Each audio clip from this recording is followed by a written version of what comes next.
Welcome to Professor Game Podcast, where we interview successful practitioners of games, gamification, and game thinking who brings the best of their experiences to get ideas, insights, and inspiration that help us in the process of getting the students to learn what we teach. And I'm Rob Alvarez. I teach and work at IE Business School in Madrid, where we create interactive and engaging learning materials. Want to know more? Go to professorgame.com/subscribe, start on our email list, and ask me anything. Welcome back, Engagers, to another episode of the Professor Game Podcast. And today we have with us Frida. But Frida, before we kick off, are you prepared to engage? Absolutely. Couldn't be more prepared. Let's do this, because Dr. Frida Polli is an award-winning Harvard and MIT neuroscientist turned CEO. She was named one of Inc.'s top 100 female entrepreneurs in 2018 and one of Entrepreneur's top 100 powerful women in 2020. Dr. Polli's mission is to help everyone realize their true potential at work by removing bias from the talent matching process and improving job fit. That sounds absolutely amazing. And we know that she is the CEO and co-founder of Pymetrics, or Pymetrics. I'm not sure. Am I getting that right? Absolutely. Yep. Which is a company that's leveraging behavioral science and AI to make workforce decisions more accurate, fair, and efficient. With global clients including BCG, Kraft Heinz, and Workday, Pymetrics has matched millions of people with their ideal jobs based on their cognitive, social, and emotional behavioral traits. It was named a tech pioneer by the World Economic Forum in 2018. So I'm guessing, Engagers, you know why we have Frida with us today. Is there anything, however, that we're missing from your intro, Frida? No, I think that was absolutely very thorough. So nothing missing. That sounds amazing. So Frida, we'd like to get to know you a little bit more in the sense not only of all those fantastic accolades, but maybe something more of daily life. What does, a life in Pymetrics with Frida in a day like today or, last week, whatever you want to go for, look like? Yeah, well, obviously, things have changed quite a bit with the pandemic, which we were just talking about before we started recording. So, post-pandemic, I think, things look a little different in the sense that, we are conducting all of our business or most of our business virtually rather than in person, obviously. But yeah, look, it can mean anything from, talking to clients, doing events, podcasts like these. I have actually scheduled my first in-person events for the summer, which will be kind of interesting to see how those go. Really, and talking a lot about how people can use soft skills and artificial intelligence to really optimize a person's fit to their job. So it really spans the gamut of things, and that's what keeps it interesting, keeps me on my toes. And it's an exciting message to be communicating to the world. So it keeps me engaged. Absolutely. Absolutely. All that behavioral science, all that AI working there for all of us, basically. That's actually how I feel about what you are doing at Pymetrics. So we want to, we've seen all those accolades, all those fantastic things that you and the company have been doing. But I want to start off the way we always do with a story of actually something that I don't want to say regret, but something that you learned a lesson from. So a fail moment, one of those first attempts in learning. Can you tell us a story of how that went, especially, of course, if it has to do with Pymetrics and the fantastic things you're doing with games and job selection and so on? We'd like to sort of be there with you, especially to take away all those lessons and get some inspiration from that. Yeah, look, I think the image of an entrepreneur, the image of a tech founder is that it's success, success, success, but that's hardly the reality. That's just what you see on LinkedIn. And, the reality is actually there are a lot of, fail moments along the way, right? And I think that that's to be expected. I think if you are not failing, you're probably being too cautious. That's sort of how I would think about things, So I don't know. There's not one in particular that I can point to, but I think there are many, many learning lessons. And, one of the key moments for me in terms of, sort of how I live my life now actually dates back, 20 years ago, really, when I was first starting out in my career, and actually is probably what made me so interested in helping people find their optimal career fit. So, I was an English major in college, and I was also pre-med, and I was, basically had done all the coursework to apply to medical school, took the MCATs, applied to medical school. And the coursework had involved, dissecting animals and doing all sorts of, disgusting things. So, I thought, hey, I've seen the worst of this. But before applying to or during the process of applying to medical school, I worked in what's called a wet lab. So basically we were doing animal surgery, and I literally lasted like 3 weeks, and I was like, oh my gosh, I can't deal with blood. Like I had not actually had to interact frequently with blood. And I was like, I don't think I can make it through medical school. This is a disqualifier. And so, so that was and I felt like obviously it was a big failure moment because I had spent all this time and, effort, to pursue something that I then realized was not for me. So, and it was, a fail-ish moment because at the end of the day, I had wanted to study the brain even in medical school. So what I did was say, okay, well, I don't want to be an MD. I'll pursue a PhD, which allows you, in my field of study, the same ability to study the brain. So it wasn't, again, it was a fail-ish because I was still able to sort of pursue my path. But what I did after that was, before taking all the coursework, because you had to take different coursework, I said, okay, well, let's find, the hardest clinical population that I could ever work with if I get a PhD. And I actually went and worked in a prison for a year. And the thinking was, let's try the, sort of real world experiential part of what I would be doing before sort of doing the theoretical piece. And I think that's, and, then like fast forward,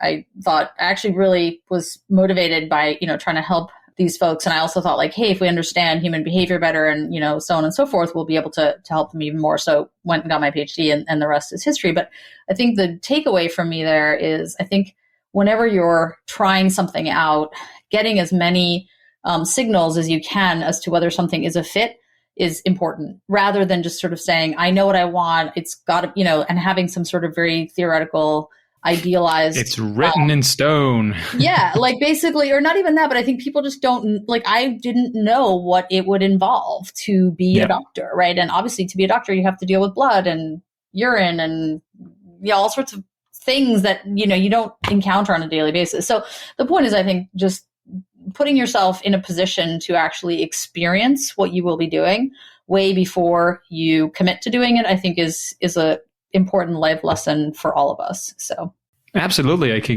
can completely relate, and not in the sense of realizing beforehand, but I can tell you, I've I studied computer engineering to begin with, and the day I graduated was the day I decided I was not going to be a programmer. So you can imagine that it was. I enjoyed it. I really liked it. I thought it was a fun thing to do, but I realized that, like, literally before graduation, it sticks very well when you say the day I graduated, right? Yeah. So I did realize that it was fun, but that I didn't want to spend my whole life, programming. Exactly. Yeah. So I decided, well, if I'm not going to spend my whole life programming, why not just start from today and maybe be sort of an interface in that sense? And then I realized, like, it was useful. It's still very useful. I can interface very well with technical teams. Yep. But then I did an MBA. Now I'm working in a business school. I'm teaching as well. So I've done all sorts of things in all sorts of different places. And maybe having some experience beforehand, or being able to see a little bit into the future as you try to do, would have led me into a slightly different career path. That would have been interesting. For sure, not med school. That was something I was very clear about. Without experiencing it on a daily basis, I was already, Yeah. Yeah. Well, I think what's interesting about med school is that I think conceptually science is so interesting, right? I think in any case, like biological science, like all of that is so fascinating.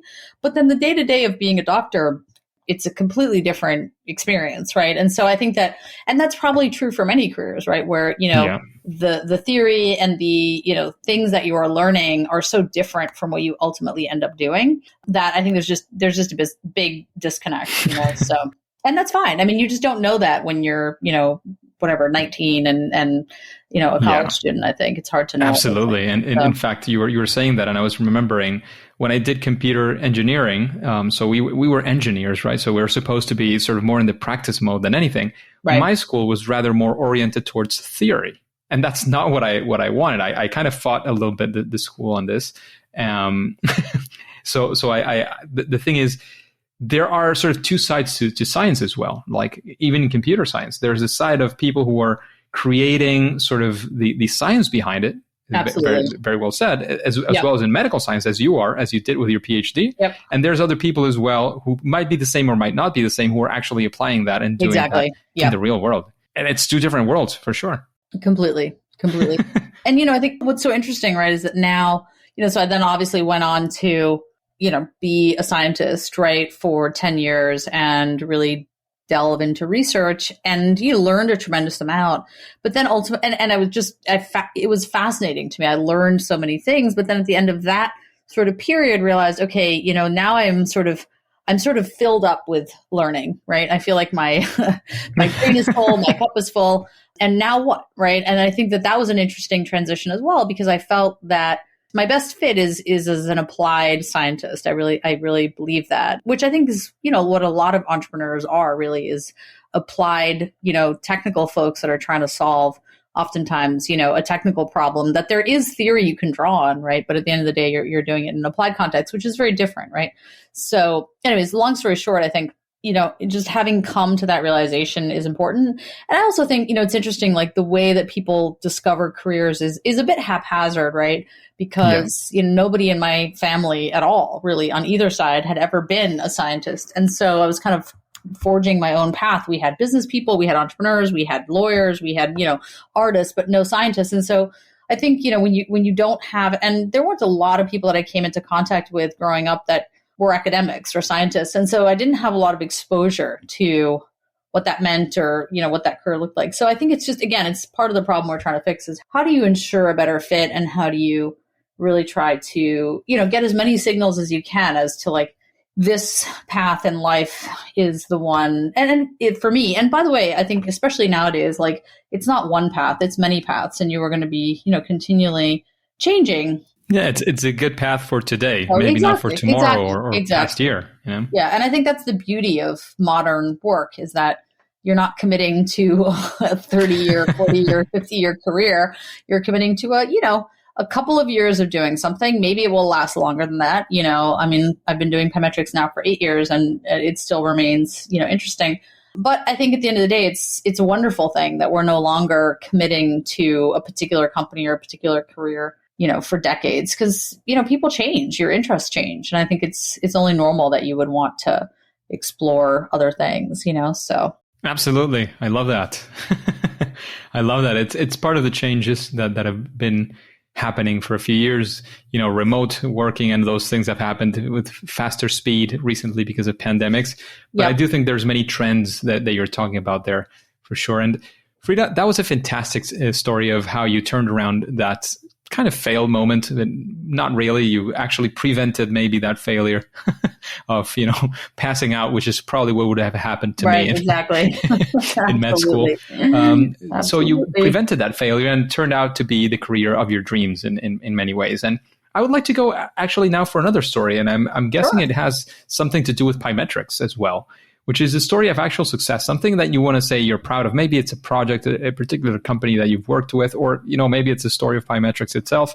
I don't know. The microphone is yours, so I'll leave it to you. Absolutely. Well, look, I think having created a company, a successful company that, has a product that people pay money to buy, and employs, 120 people, I think, honestly, that is, from my perspective, one of, if not the biggest sort of career success, certainly one of. I mean, there's nothing really quite like it. It's extremely, I'd almost use the word intoxicating, in the sense that to think you can have an idea and create something is just not something that you can experience outside of entrepreneurship, I don't think. And I think it's the closest thing, the closest feeling you can have in a work context to becoming a parent, in the sense that, when you create, I don't know if you're a parent, but I have 3 kids, and, the first time, I'll never forget getting pregnant and just being sort of just in awe of the fact that a human body could create a living being, even though obviously that's what pregnancy and childbearing is, but when it actually happens to you, you're just kind of blown away. You're like, wow. And I feel it's a similar situation when you start a company, which is that and it's successful and you build a product and people use it. And I don't know, it's just this, it really is an awe-inspiring process. And it doesn't, I think one of the things I would say is that it's not just the founder or the CEO that gets credit or should get credit for that. It really is a team. It's a team of people coming together, believing that it can happen, and really having the mindset. Because, again, I think whether it's, my co-founder at the time or the early team or the later team, each and every one of those individuals is responsible for, it's sort of like a child, right? It takes a village to raise a child. So that is really, I think, at the end of the day, the thing that I'm absolutely the most proud of, is because it's such a creative process. And I don't think that gets enough credit. I think you think of, successful entrepreneurs as building a business, and of course that's what you're doing. But at the end of the day, it's quite a creative process, which I think is really, again, somewhat intoxicating. Absolutely. And talking about that foundation, those creations, how did you come up with the idea of using games for this? Because I've read a lot about this. I know it's not the only way you do it, but I was especially interested in that. So I wanted to delve a little bit deeper into that one. Yeah, well, so we call them games, but at the end of the day, it is, well vetted scientific tools that we are using. So we call them games because they're activities that you do on the computer. So people, that's what a layperson would refer to them as. But they are, so how Pymetrics came to be was, I had decided I wanted to do something more applied with the science that I had been learning for the last decade. I applied to business school, I got in. And I was looking for an idea. And, you've been to business school, that a lot of time in business school is spent searching for your next career. So I watched recruiting for 2 years. And really what I realized that it was that what people were trying to understand, what recruiters were trying to understand, and what candidates were trying to understand was not what was in the job description or the person's resume. That was clear. For the recruiter, it was like, who is this person? What are their soft skills? What are their cognitive, social, and emotional aptitudes? And they were trying to glean them from the resume, right? So I want someone who's a team player. Let's see if this person has sports on their resume. I want someone who's a hard worker. Let's see if they had a, part-time job while they were in college. But really what you can do is you can actually measure those things in a much more direct way. And that's what we had been developing in the lab for so long, right? Was these tools that were used in scientific experiments to look at things like altruism, which is a precursor to teamwork, or different conditions under which people expend effort, which is essentially precursor to work ethic. So they are games, in quotes, in air quotes, but really what they are is scientific assays. And the idea for Pymetrics came from witnessing recruiting, thinking, okay, what people are trying to understand about folks is not what's on their resume, but instead something much more fundamental about them. And we have a way of assessing that. And we, again, in these scientific exercises. Absolutely. That makes sense. And that sounds like an amazing story.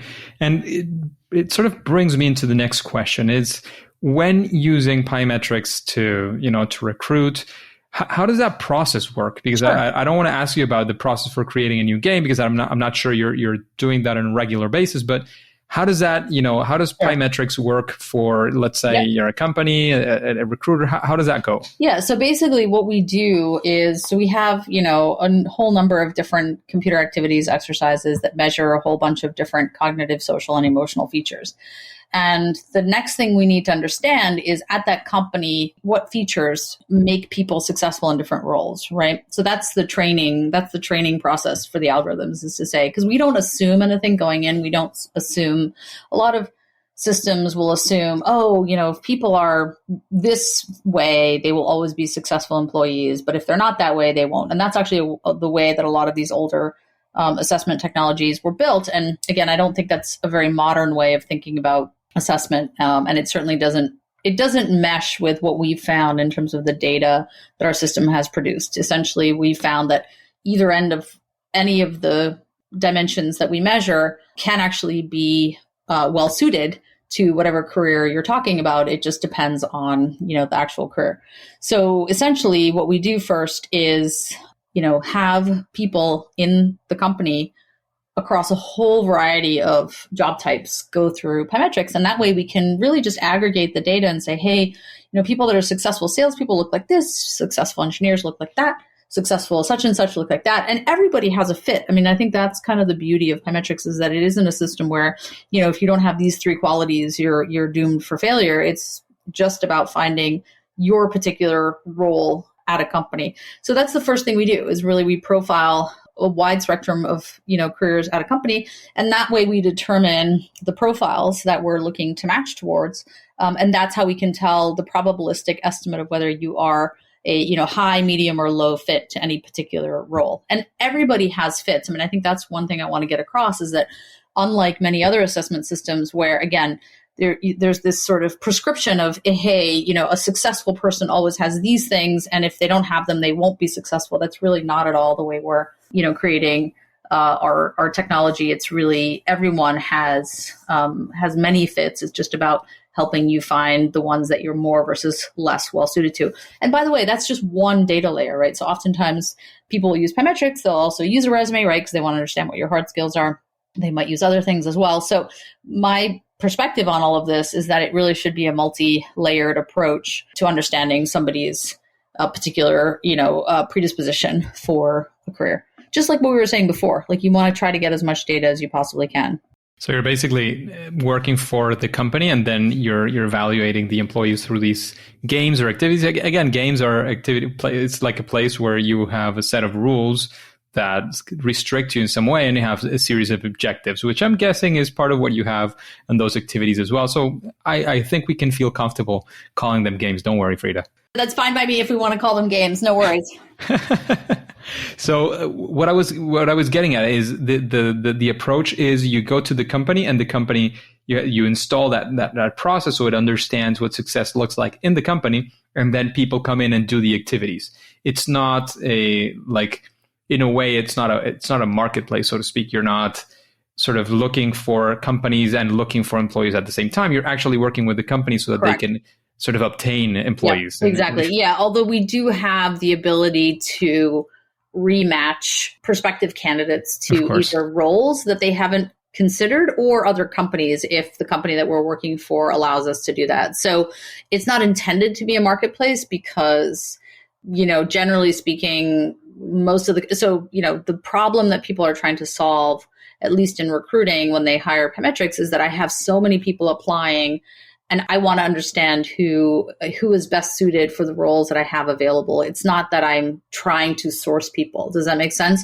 That's a separate problem. And for that sourcing problem, you would indeed need more of a marketplace approach. But that's and especially because as you were saying, like there's a big pool of people that you're looking for there. But one of the big questions I'm sure that they're facing is this employee going to have, I mean, I might do my best and look at the resume and have an interview, but does this employee have good chances to be successful at the organization, or will we have to replace him or her in a year, 2 years? Exactly. And I think that, again, the reason that this problem became interesting to me was because I was watching this process play out in business school. I mean, again, I'm sure you can relate to this. So, between first and second year of business school, a lot of people take internships, right? And, my observation was that, you're at, the business school at Harvard, everybody's super motivated. Everyone has an idea of what they want to do, and so they're gunning for their internship in, fill in the blank, investment banking, or I don't know, private equity, or whatever it is, right? And, they're smart kids. And so they read up on the online resources as to how to, go through your interview successfully and do this and do that. And so they get the internship. And then 2 days later, they're like, I hate this job. And, meanwhile, their friends were like, well, do you really want to be in investment banking? You like to sleep 15 hours a day. I mean, so there was like signs that had they listened to other data sources might have led them to different decisions, right? And so that's part of what I think, led me to think Pymetrics was important. It's not just about the employer having a failure, so to speak. It's actually even more critical, I think, for the candidate to find the right role, because an employer, yes, it's a cost and a this and a that, but at the end of the day, for a candidate, I think it's much harder if you're not well suited to the role. So I think if you can make assessment much more about sorting people into the right role rather than just a yay nay decision, which is unfortunately the way assessment historically has been created, and you can really make it such that all people have many different fits, I think assessment really should work and can work and does work to the benefit of the person who is being, in quotes, assessed. Yeah, going from the lose-lose to the win-win, for sure. I mean, yeah, and I think unfortunately, and this is just my perspective now, having lived in this world for a while, because honestly, I knew nothing about personnel assessment before I started Pymetrics, and I think unfortunately, it has had a bit of a sullied history in the sense that, it has tended to create these tools that then bucket people into sort of winner and loser categories, meaning, traditional assessments are not about fit. They're more about, across entire populations, people with high IQ always do better in all jobs than people with low IQ. Well, that's an extremely dated way of looking at the world, I think. And the only place, you're laughing, but it's true. I mean, this is still well-held, strongly held belief in certain circles. And, the research that they point to is literally like 1950s research done, at Bell Labs where somebody stayed for 40 years. Well, maybe in that context, I believe it, right? But that is so far from, the work environment of the present, forget about the future, that I think you really have to question whether that has any relevance to selecting people for employment today. So my point is simply that I think, unfortunately, and again, it's not that the science back then was wrong. It's just that it's very dated and I think it needs to really be refreshed. And unfortunately, it has led, I think, historically to, creating categories of people that are always, thought to be a better fit for all jobs, and then those that are not. And I think it doesn't behoove anyone for that situation to remain, the popularly held belief. Like, I think we have to move away from this belief that certain types of people always do well in all jobs and certain types of people don't, and just say, no, it's really about fit. Certainly. That makes sense. Just a quick break before we continue. Are you enjoying this podcast? If you're listening through a podcasting app, please subscribe and rate us on the app. This will be of great help to reach more engagers so we can change the world together through gamification. And Frida, what would you say in this sort of finding the fit world? Is there some sort of best practice? Of course, using Pymetrics is definitely one of the go-to resources, but is there sort of a best practice? What would you say is something that, in this finding the fit process would be something that probably everybody should be at least trying to do? Yeah, I mean, look, I think, well, it depends on who you're asking, but I think if you're talking about employers, Pymetrics is not the only fit-based system. I think you really, it's important for employers to understand whether something is or is not a fit-based system. And something that's not, basically, like an IQ test would not be a fit-based system, right? The IQ, and many, 60% of companies use them. An IQ test basically says people that have, higher IQ do better than those that have a lower one. That's not fit-based. That's basically, it's a unidirectional, and one end of the spectrum is always good, right? So I think just understanding whether the processes that you're using are more fit-based, meaning, they're multi-directional and multi-dimensional. I think those are, critical components for employers. And then, for candidates, I think it's, kind of the same thing. But I think there's more stuff on the candidate side that's fit-based. I mean, all career assessments ultimately at the end of the day are fit-based because that's their whole premise. So I think it's more on the employer side. It's giving up these sort of antiquated belief systems and hiring practices that always give certain types of candidates a leg up. And that's a fantastic best practice. And I would say that their equivalent in education is probably the obsession that we have in tests, right? Totally. Yeah. I mean, it's literally identical because it is. I mean, employment, pre-assessment and employment is basically an employment version of a standardized test. It's essentially the same thing. It's very, very similar.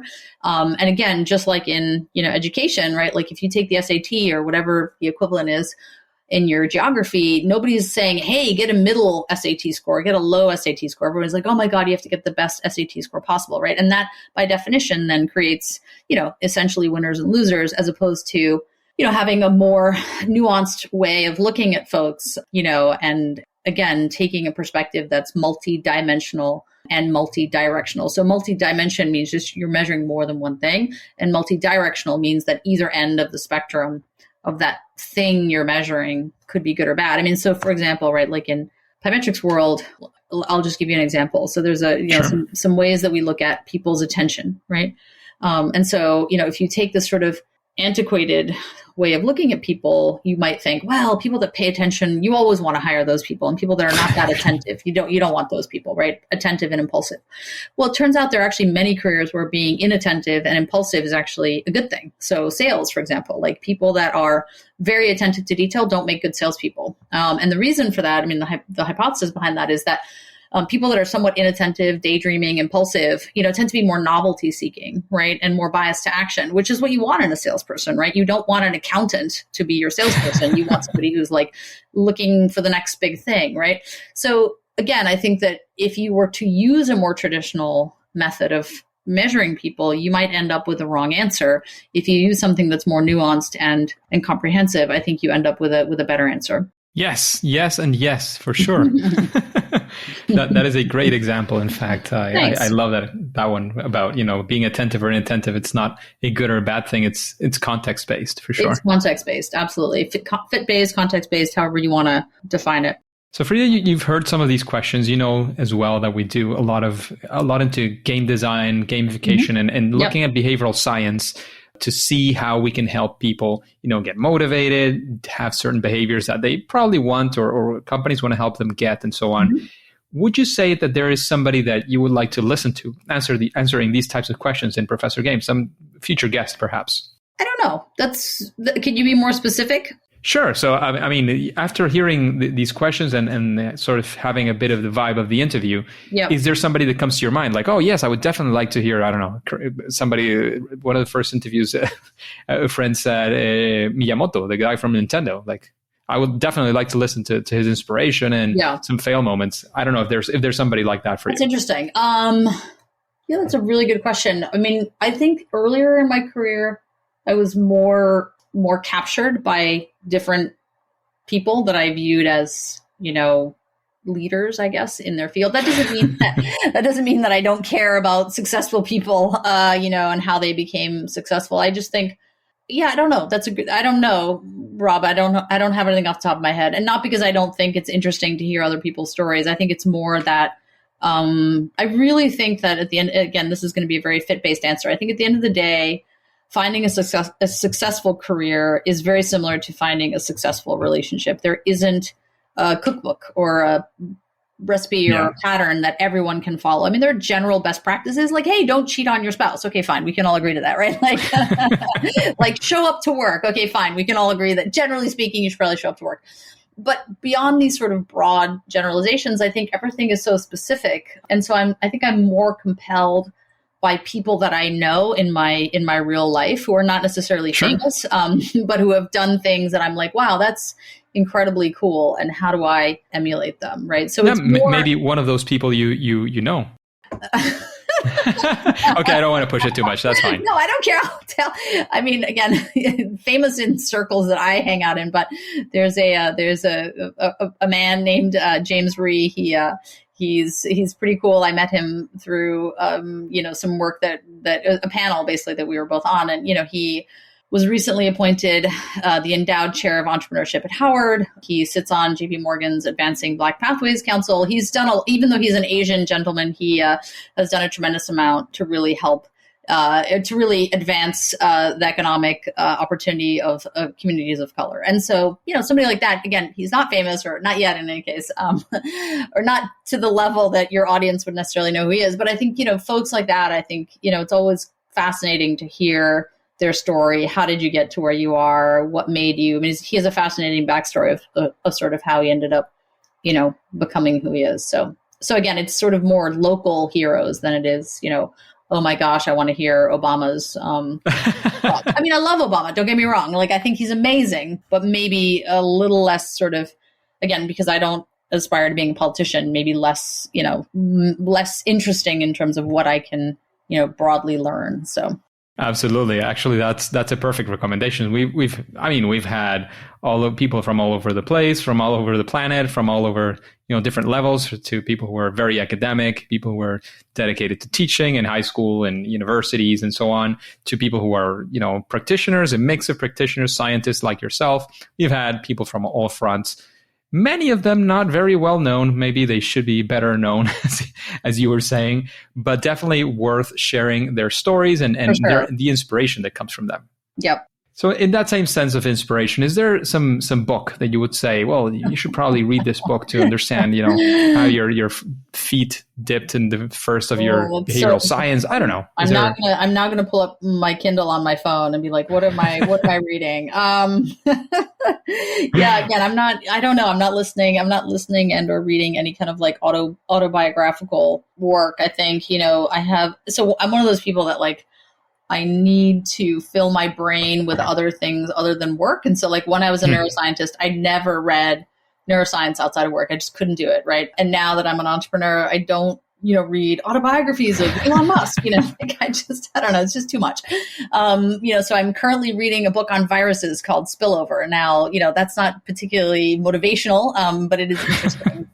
I'm also fascinated by, cyber threats. And so I've been reading, there's a book called Sandworm, which is really good so again, it's nothing to do with inspirational leadership. It's more just my own idiosyncratic interests. So that makes sense. It's absolutely good. So thank you very much, Frida, for coming to this interview today. Sorry? My pleasure. No, it's been absolutely great. We're really happy to have had you, given your solutions, all that inspiration. You are an inspiration yourself. And so we would like to really thank you for being with us today. It's a pleasure. But before we let you go, of course, we'd like to know where we can find more about you, about Pymetrics. This is the CTA time, so to speak. Sure. Sure. You can find all the information you ever want about Pymetrics at Pymetrics, pymetrics.com. And, same with me. You can Google me or, my whole information is on our website. So happy to have anyone connect with me, through Pymetrics. Fantastic. Thank you very much once again. However, at least for now and for today, it is time to say that it's game over. Engagers, it is fantastic to have you around. And as you know, this podcast makes sense thanks to you. So let's go ahead and connect. For example, we can use Twitter.